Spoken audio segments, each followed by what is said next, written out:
Hello, Scott. Hello, how are you? Good. Congratulations on the show, gentlemen. Thank you.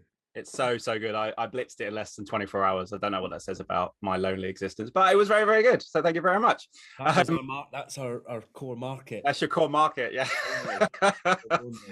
Only the lonely. Yeah. Indeed. Gary, I wanted to start with you. Jackson's such a wonderful character to play. What was the lure for you to take this one on? And it was a bit different to some of the roles that you've played before, but it was a hell of a lot of fun to play him. Well, it's pretty obvious, isn't it? It's just got everything. He is, because he doesn't give an F of what people think of him. That is wonderfully liberating and freeing to play as an actor. There's no vanity involved. The character is so brilliantly imagined by both Mick Herron and Will Smith, our screenwriter. The humour, this subversion of the world of a spy, and this group of misfits in this dump. It's as you were saying, it's like the arse end of MI5. It was just all. And I was looking for something. I've been a great fan of long form TV and pretty much watch everything that's out there, and was sort of hoping.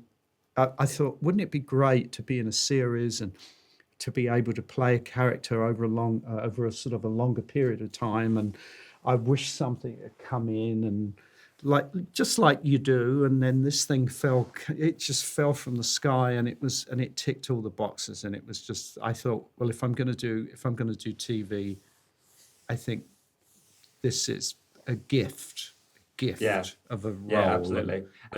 And Jack, last time I saw you at London Film Festival, I did ask you about this, and you said I can't really talk about it, but now we can talk about it, thankfully. River, I mean, he's kind of wounded from what's happened to him, but again, such a great character to play. What was the lure for you with him? Because there's so many facets of him to kind of play with. I think the fact that on the surface he's running around and doing really cool things and whatever, but always with an air of just being incredibly annoyed. He's definitely not doing it for any great purpose, which I find really interesting, that his motivation is completely self-involved.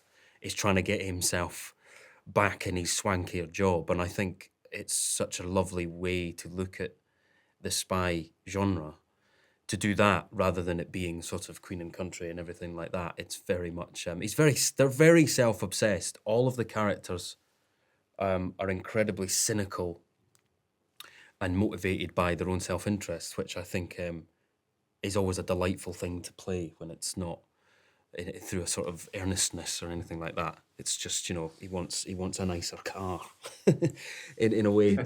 He fancies himself as James Bond. He thinks himself as, he really does. And I think it's just wonderful to constantly subvert it and then walk into an office that looks like the inside of a cigarette pack.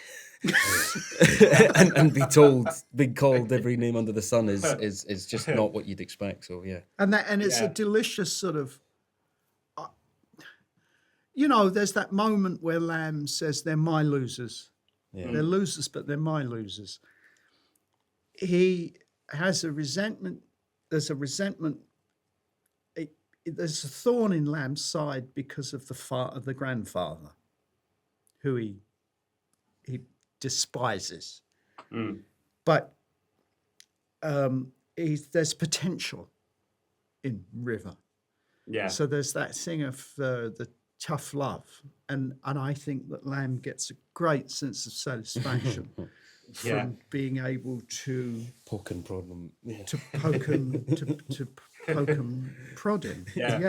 And that is then developed. You've got these 6 episodes, which is the one book of Slow Horses, But series 1 is Slow Horses and Dead Lions, which is the second book in the series, which will follow hard upon this one, I think. And of course that relationship then, that relationship develops. So it's we've just given you a taste of what A little taster of what's to come. Yeah. Ladies and gentlemen, you're watching Hey You Guys!